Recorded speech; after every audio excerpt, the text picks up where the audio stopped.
আচ্ছা, তো আমরা করছিলাম যে অর্ডিনারি ডিফারেনশিয়াল ইকুয়েশন। আর অর্ডিনারি ডিফারেনশিয়াল ইকুয়েশনের গত পর্বে আমরা করেছিলাম এমন কিছু সমীকরণ যাদের সমান চিহ্নের ডান পাশে ছিল জিরো।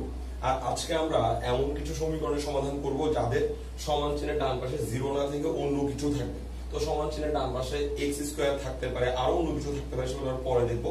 আজকে আমরা যে ধরনের অঙ্কগুলো সমাধান করবো তাদের ডান পাশে থাকবে এক্স স্কোয়ার। তো প্রশ্নটা একটু দেখে নিই। প্রশ্নটা হচ্ছে 2d square plus 5d plus 2 into y equal to x square. এই সমীকরণকে আমাকে সমাধান করতে হবে, ডিফারেনশিয়াল সমীকরণকে। তো এখন এটা যদি আমি সমাধান করতে চাই, এখানে অতিরিক্ত এক্স স্কোয়ার থাকার কারণে আমাকে আগের অঙ্কের চেয়ে থিমটা একটু করে চেঞ্জ করে দিতে হবে।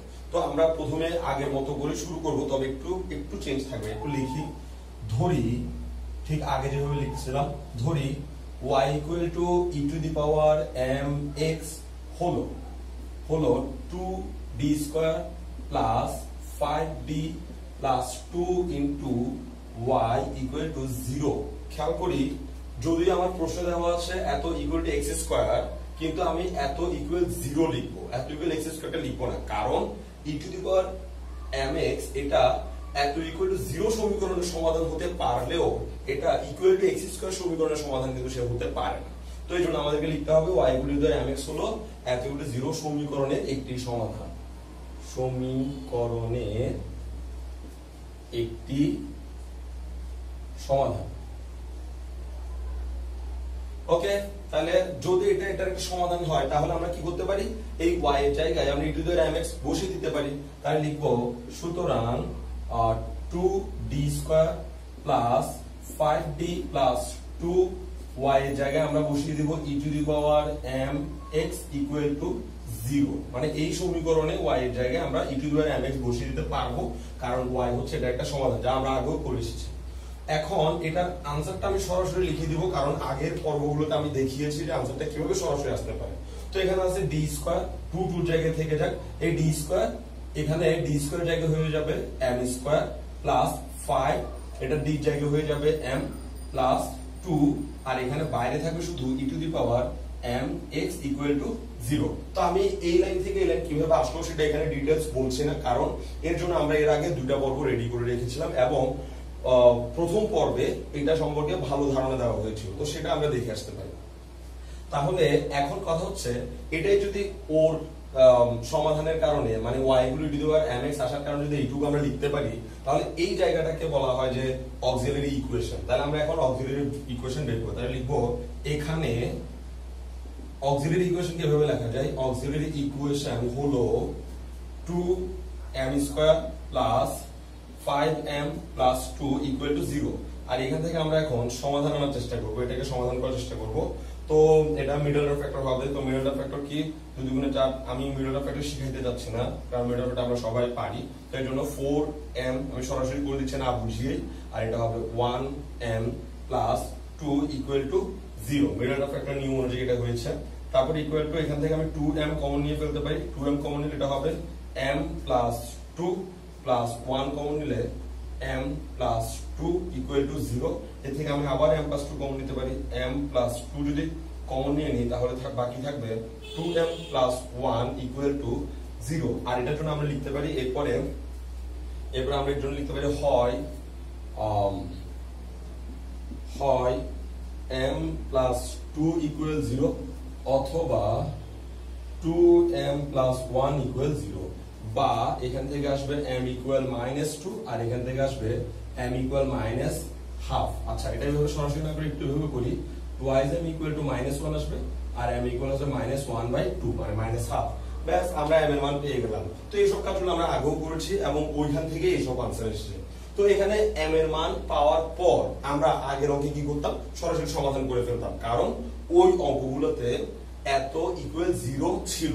কিন্তু আজকে যখন আমরা এই অঙ্ক করতে আসলাম, তখন এখানে কিন্তু আমরা আগের অঙ্কের মতো সরাসরি সমাধান করে ফেলতে পারবো না। এক্ষেত্রে আগের অঙ্কের মতো নিয়মটা ঠিক থাকবে, কিন্তু সেটা সরাসরি আনসার হবে না। আচ্ছা, তো এখানে আমরা আগের অঙ্কের মতো সমাধান না করে একই রকম একটা কাজ করব, যাকে বলা হবে কমপ্লিমেন্টারি ফাংশন। আগের অঙ্কগুলোতে এটাকেই বলা হতো সাধারণ সমাধান, কিন্তু এই অঙ্কে আমরা সেটাকে সাধারণ সমাধান বলতে পারবো না, সেটাকে আমরা বলবো কমপ্লিমেন্টারি ফাংশন। তাহলে আমরা লিখবো সুতরাং কমপ্লিমেন্টারি ফাংশন হলো কমপ্লিমেন্টারি ফাংশন, সি দিয়ে কমপ্লিমেন্টারি, এফ দিয়ে ফাংশন, কমপ্লিমেন্টারি ফাংশন হলো y C equal to, complementary function হলো ওয়াই সি ইকুয়াল টু একটা এ লিখবো, আগের মতো এ লিখবো, ই লিখবো, এর মাথার উপরে এই এম এর মান -2 এক্স দিব, তারপর প্লাস একইভাবে একটা বি লিখবো, ই লিখে তার উপরে হাফ এক্স দিব। ব্যাস, এটাই হচ্ছে ওয়াই সি।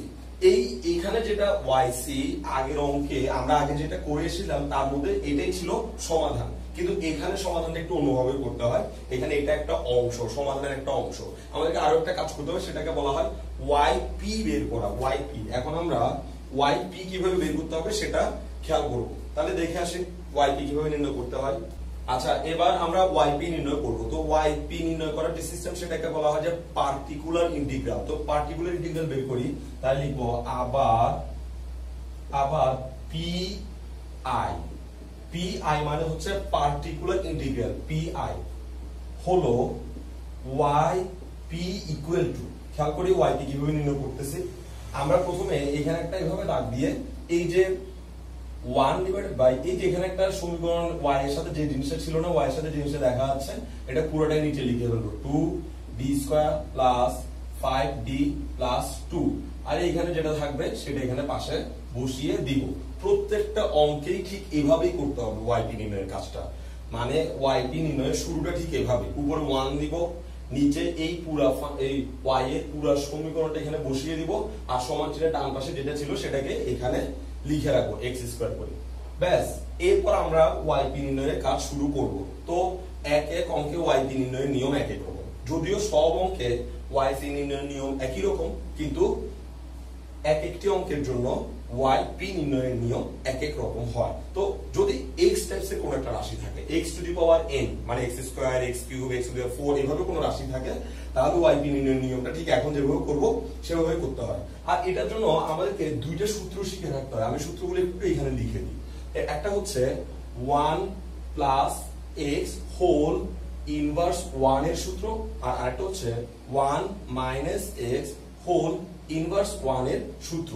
এই দুটো সূত্র আমাদেরকে জানতে হয়, আর এই দুটো সূত্রের সাহায্যে আমরা এটার yp নির্ণয়ের কাজটা শুরু করতে পারবো।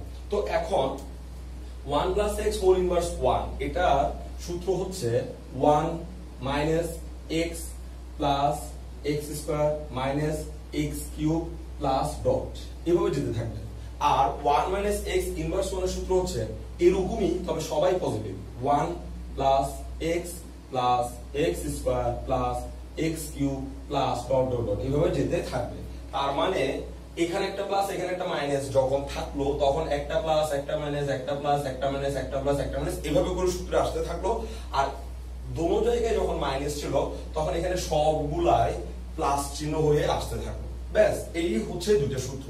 তো আমাদের কাজ হচ্ছে এই টোটাল ফরমেশন থাকে 1 প্লাস x হোল ইনভার্স অথবা 1 মাইনাস x হোল ইনভার্সে বানানোর চেষ্টা করতে হবে, তারপর আমরা অঙ্কটা শুরু করতে পারবো। আচ্ছা, তো এখানে প্রথম লাইনে এসে আমাদের প্রথম কাজ যেটা করতে হবে সেটা হচ্ছে এই 1 এর জায়গায় থাক, এই যে নিচে একটা ধ্রুবক রাশি আছে যার সাথে কোনো ডি নেই, এই যে এটা, ওর সাথে কোনো ডি নাই। তো আমরা কি করব, এটাকেই কমন নিয়ে নেব, 2 কমন নিয়ে নেব। তাহলে এই 2 আমি কমন নিয়ে নিলাম, তো পুরোটা থেকে 2 কমন নিব। তাহলে ওর থেকে যদি 2 কমন নিই এখানে থাকবে আর ডি স্কয়ার, আর ওর থেকে যদি 2 কমন নিই তাহলে এখানে থাকবে 5/2d, আর ওর থেকে যদি 2 কমন নিই তাহলে এখানে থাকবে 1, আর এখানে x স্কয়ার তার জায়গায় রেখে দিব। তো প্রত্যেকটা অঙ্কে এভাবেই করতে হবে যে আমরা যেটা ধ্রুবক দেখব, যদি এই সূত্রকে অ্যাপ্লাই করতে চাই তাহলে একটু খেয়াল করি, এই সূত্রে একটা 1 দেখা যাচ্ছে, তাই না? এখানে একটা 1 দেখা যাচ্ছে, তার মানে সূত্রটাকে অ্যাপ্লাই করতে হলে ফিক্সড একটা 1 থাকতে হবে। তো আমরা দেখতে পাচ্ছি আমাদের এখানে 1 আসার কোনো সুযোগই নেই। তখন আমরা কি করলাম, যেটা ধ্রুবক সংখ্যা থাকবে সেটা যতই থাকবে ততই কমন নিব পুরো লাইনটা থেকে। তো আমি এখান থেকে 2 কমন নিয়ে ফেলছি, তো সবার থেকে 2 কমন নিই, বাকিগুলো এখানে লিখলাম। এখন এই লাইনটাকে আমি ঠিক এইভাবে লিখতে পারি, দেখি একটু 1 2 জায়গায় থাক, একটা সেকেন্ড ব্র্যাকেট দিলাম, সেকেন্ড ব্র্যাকেট দেওয়ার পরে এই 1টাকে আমি এখানে লিখলাম 1, তারপর প্লাস এই 5/2d তার জায়গায় থাক, এভাবে লিখি 5d/2, আর এই হচ্ছে মাইনাস প্লাস d স্কয়ার। এটা ঠিক এইভাবে লিখতে কোনো অসুবিধা হবে বলে আমি মনে করি না। তো তো আমি আসলে এটাই বুঝতে চাচ্ছি ডি ওয়ালা অংশগুলোকে একসাথে লিখবো আর ওয়ানটাকে একটু বাইরে বের করে একসাথে লিখবো। তো এই লাইন আর এই লাইনের মধ্যে কোনো পার্থক্য নেই, খালি সাজিয়ে লেখা হয়েছে। এখন এই লাইনের পরে আমি একটু এক্সট্রা বেনিফিট পাবো, সেটা হচ্ছে আমি এখানে হাফটাকে আগে লিখবো, এই যে ভাবে ইকুয়াল টু 1/2 তার জায়গায় লিখে রাখলাম।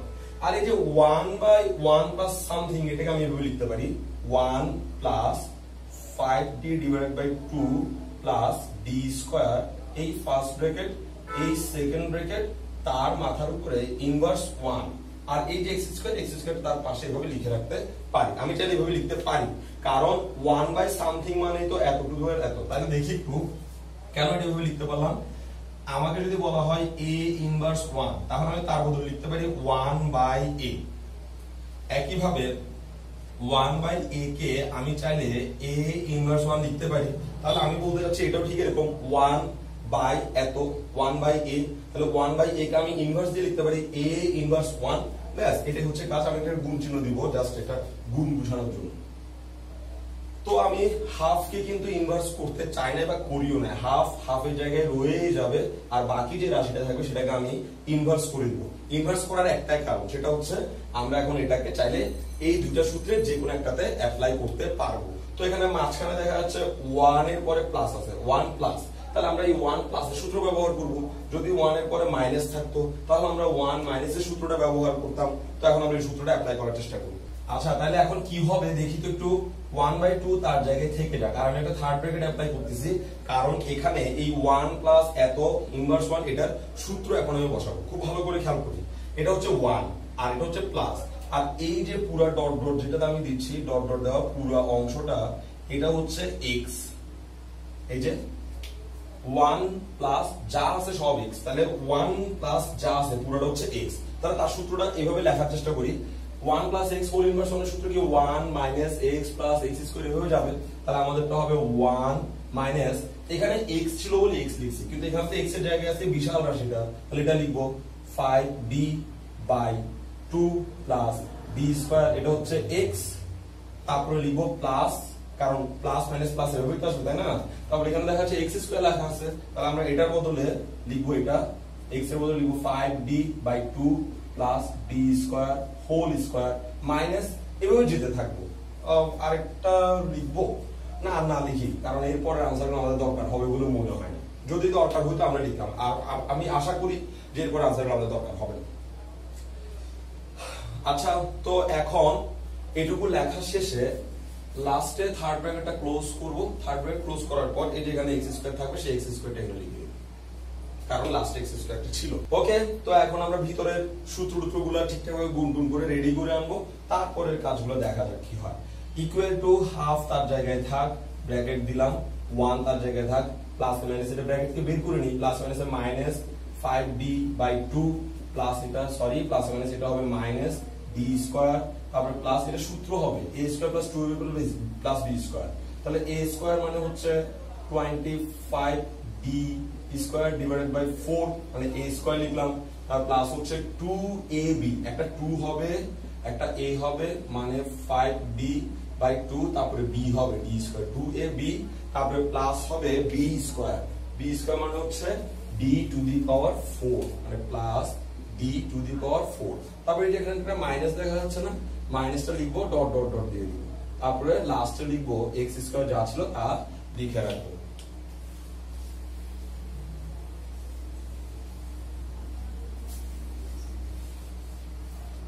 ওকে, এবার আমার কাজ হচ্ছে এই x স্কয়ার কে ওদের সাথে সবার সাথে গুণ করে আনসারটা বের করে আনা, আর কোনো কাজ নেই, খালি x স্কয়ারটা গুণ করব। তো একটু খেয়াল করি, এখানে x স্কয়ার গুণ করার আগে আমাদের কাছে আরেকটা ছোট্ট কাজ একটু বাকি রেখে আসছে, ওটা আমি চাইলে ডাইরেক্ট করতে পারতাম, তাও বুঝার সুবিধাতে এটা করি নাই। a square plus 2ab plus b square এভাবে রাখছি। তো আমরা একটু এটাকে সহজ করে আনি, 1/2 এভাবে লিখে 1 মাইনাস 5d বাই 2 তার জায়গায় থাক, মাইনাস d স্কয়ার তার জায়গায় থাক, প্লাস 25d স্কয়ার বাই 4 সেটাও তার জায়গায় থাক, 2 কাটা থাকবে কত, প্লাস 5d কিউব, 2 কাটা, এই যে 2 আর 2 কাটা, তাহলে 5, এখানে একটা d, এখানে d স্কয়ার d কিউব হবে, তারপর প্লাস হবে d টু দি পাওয়ার 4, আর আর এই মাইনাস দিয়ে ডট ডট ডট দিয়ে লাস্টে এক্স স্কয়ারটা তার জায়গায় রেখে দিব। ডট ডট মানে হচ্ছে এখানে তো আমরা সূত্রটা পুরোটা লিখে ফেলিনি, এখানে পুরো সূত্রটা এখনো মানে বেঁচে আছে আমাদের জন্য। তো এখন এরপর আমাদের কাজ হচ্ছে এক্স স্কয়ারকে সবার সাথে আস্তে আস্তে গুণ করে দিব এবং আনসার টানার চেষ্টা করব। তো এখন এক্স স্কয়ার যদি 1 এর সাথে গুণ হয়, আচ্ছা বাইরের হাফটা হাফের জায়গায় রাখি, এক্স স্কয়ারটা আগেই গুণ করি। তো এক্স স্কয়ার যদি 1 এর সাথে গুণ হয় তাহলে হবে এক্স স্কয়ার মাইনাস, একটু খেয়াল করি, এই এক্স স্কয়ার যখন ওর সাথে গুণ হবে তখন হবে 5/2 dx স্কয়ার। এই d মানে হচ্ছে ডিফারেন্সিয়েশন, তার মানে এক্স স্কয়ার ওর পাশে আসা মানে হচ্ছে ডিফারেন্সিয়েশন করে তারপর আনসারটা বসানো। তাহলে আমি 5/2 তার জায়গায় আগে লিখে দিই 5/2। এই এক্স স্কয়ার যখন d এর সাথে গুণ হবে তখন দেখতে ঠিক এরকম হবে dx স্কয়ার, d মানে হচ্ছে ডিফারেন্সিয়েশন, আর এই ডিফারেন্স এক্স স্কয়ার কে ডিফারেন্সিয়েশন করলে হবে 2x। তো আমি এখানে dx আর না লিখে লিখবো কি 2x। একইভাবে মাইনাস এই x স্কয়ার যখন ওর সাথে গুণ হবে তখন হচ্ছে d square x square. d square মানে হচ্ছে দুইবার ডিফারেন্সিয়েশন, মানে x স্কয়ার কে দুইবার ডিফারেন্সিয়েশন করা। তো x স্কয়ার কে যখন আমি একবার ডিফারেন্সিয়েশন করছি তখন আসে 2x। এই 2x কে যদি আমি আবার ডিফারেন্সিয়েশন করি ওইটাই হবে দুইবার ডিফারেন্সিয়েশন, আর 2x কে যখন আমি আবার ডিফারেন্সিয়েশন করব তখন आंसर আসবে 2। তাহলে d স্কয়ার না লিখে d স্কয়ার x স্কয়ার না লিখে আমি শুধু 2 লিখতে পারবো, কারণ এই x স্কয়ার ওর সাথে গুণ হওয়া মানে ওকে ডিফারেন্সিয়েশন করে তারপর বসানো, দুইবার ডিফারেন্সিয়েশন করে বসানো। একইভাবে প্লাস এটাতে 25/4 তার জায়গায় থাক, d স্কয়ারের সাথে যখন x স্কয়ার যখন ওর সাথে গুণ হবে তখন এটা হবে d স্কয়ার x স্কয়ার, মানে x স্কয়ার কে দুইবার ডিফারেন্সিয়েশন, আর x স্কয়ার কে একবার ডিফারেন্সিয়েশন করে 2x পাইছি, দুইবার ডিফারেন্সিয়েশন করে পাইছি 2। তো আমি এখানে সরাসরি 2 বসিয়ে দিব আর d স্কয়ার x স্কয়ার লিখব না।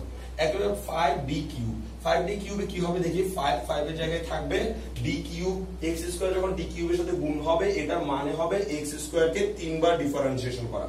তো আমি তো একবার ডিফারেন্সিয়েশন করছি পাইছি 2x, আবার ডিফারেন্সিয়েশন করার ফলে পাইলাম যে 2। এই 2 কে যদি আবার ডিফারেন্সিয়েশন করি তাহলে आंसर আসবে 0, কারণ আমরা জানি ধ্রুবককে ডিফারেন্সিয়েশন করলে 0 আসে। তো এখন এই d কিউব আর না লিখে এখানে 0 লিখে দিতে পারি। তারপরে plus d to the power 4, d to the power 4 মানে হচ্ছে 4 বার ডিফারেন্সিয়েশন করা। তো x স্কয়ার যখন ওর সাথে গুণ হবে ও x স্কয়ার কে 4 বার ডিফারেন্সিয়েশন করবে। তো একবার ডিফারেন্সিয়েশন করলে 2x, দুইবার ডিফারেন্সিয়েশন করলে 2, তিনবার ডিফারেন্সিয়েশন করলে 0, চারবার ডিফারেন্সিয়েশন করলে 0 হবে, 5 বার 6 বার, এরপর যতবার ডিফারেন্সিয়েশন করে সবাই আসবে 0। তার মানে আমি এটা 5 * 0 লিখি, সরাসরি 0 লিখি, এটাও 0 লিখি, মাইনাস এভাবে ডট ডট ডট দিতে থাকি, আর বাইরে থাকবে বাইরে x স্কয়ার থাকবে না, সরি, কারণ হচ্ছে x স্কয়ার এখন গুণ হয়ে গেছে। আর এইটা যদি 0 এসে থাকে, এটা 0 এসে পরে সবাই কিন্তু 0 আসতে থাকবে, কারণ এখানে d টু দি পাওয়ার 4 আসছে, এরপরটা আসবে d to the power 5, d to the power 6, d to the power 7 এভাবে আসতে থাকবে, আর প্রত্যেকটা ডিফারেন্সিয়েশনে 0 হবে, কারণ 2x x স্কয়ার কে দুইবার ডিফারেন্সিয়েশন করলে आंसर পাওয়া যায়, তিনবার থেকে 0 হওয়া শুরু হয়। এই যে একবার ডিফারেন্সিয়েশন করেছি 2x, আরেকবার ডিফারেন্সিয়েশন করে পাইছি 2, তৃতীয়বার যখন ডিফারেন্সিয়েশন করতে গেলাম তখন 0 পাইছি, এরপর 4 বার 5 বার যতবারই করতে থাকি না কেন आंसर পাবো শুধু 0। তো আমি বুঝতে পারতেছি এগুলো সবাই 0 আসতেই থাকবে, মানে এরা আমার অঙ্কে আর কোনো কাজে আসবে না। ফলে এর পরের লাইনে আমি এই 0 0 গুলোকে আমি লিখতে চাচ্ছি না, এদেরকে দিয়ে এই অঙ্কটা শেষ করতে চাচ্ছি। তাহলে আমি যদি হাফটাকে ওর সাথে, আচ্ছা হাফটা এখানে থাক, গুণ করব না, ভিতরে কি হয় সেটা দেখি। x স্কয়ার তার জায়গায় থাক, 2 2 কাটা হবে -5x, তারপর হবে -2 প্লাস 2 দিয়ে যদি 4 কে কেটে দিই তাহলে হবে 25/2। এখানে ব্র্যাকেট ক্লোজ করে দেব, কোনো ডট ডট দিব না, কারণ হচ্ছে ওরা সবাই 0। তো এখন আমি এখানে একটা যোগ বিয়োগ করে সমাধানটা শেষ করতে পারি। হ্যাঁ, তাহলে এখন এই লাস্টের কাজটা আমরা শেষ করি।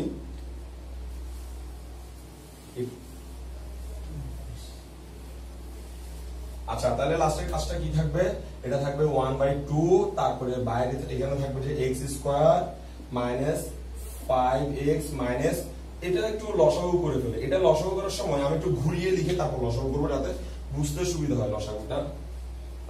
এভাবে লসাগু করি, এটা হচ্ছে 25/2 -2, এভাবে লসাগু করি। তাহলে 25/2টা এদিকে নিয়ে আসছে, 2টা ওদিকে নিয়ে তারপর লসাগু সুবিধার জন্য, এটা আর কিছু না, এমন না যে এভাবে লসাগু করা যাবে না, ওভাবে করলে একটু সহজ হয়। তাহলে এটাকে যদি আমি লসাগু করি তাহলে কি পাচ্ছি, এদিকে আমার 25 - 4/2, তার মানে 25 থেকে চলে গেল হবে 21/2, সামনে কি চিহ্ন, পজিটিভ চিহ্ন। তাহলে আমি এই দুজনের লসাগুর আনসারটা সরাসরি এখানে লিখে দিতে পারি, সেটা হচ্ছে 21/2। 2। ব্যাস এটাই ছিল yp, যা আমরা এতক্ষণ ধরে নির্ণয় করার চেষ্টা করলাম। তো কোন একটা অঙ্কে যখন এই সমাধানের এই পাশে অতিরিক্ত x স্কয়ার থাকবে, তখন আমাদেরকে x স্কয়ার বা যে কিছুই থাকুক না কেন, তখন আমাদেরকে yp ও নির্ণয় করতে হবে। তখন আমরা অন্য প্রথম দিকের অঙ্কগুলোতে দেখলাম খালি সরাসরি জেনারেল সলিউশন চলে আসছিল, সাধারণ সমাধান করে অঙ্কটা শেষ করে দিয়েছিলাম। আর এই অঙ্কে এসে আমরা দেখলাম যেটা আগের অঙ্কে জেনারেল সলিউশন ছিল, সেটা এই অঙ্কে yc। আর এরপর আমাকে আবার yp নির্ণয় করতে হয়েছিল। yp নির্ণয় করার পর আমরা একটা বিশেষ সিস্টেম নির্ণয় করছি, আর এই yp নির্ণয় করার পর আনসারটা এক্ষুনি শেষ করে দেওয়া যাবে। তাহলে লিখবো সুতরাং নির্ণেয় সাধারণ সমাধান বা জেনারেল সলিউশন, সুতরাং নির্ণেয় সাধারণ সমাধান,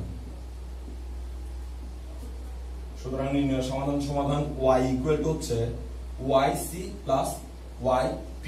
ব্যাস এই দুটোকে যোগ করলেই সাধারণ সমাধানটা চলে আসবে।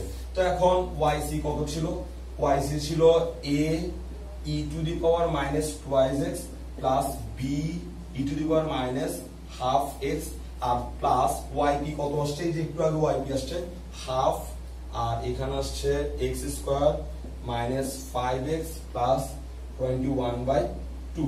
ব্যাস এটাই হচ্ছে আমাদের এই প্রশ্নের জন্য সাধারণ সমাধান।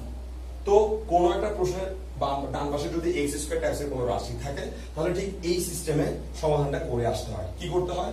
প্রথমে yc নির্ণয় করতে হয়, তারপর yp নির্ণয় করতে হয়, তারপর ওদেরকে যোগ করে দিয়ে আনসারটা বের করতে হয়।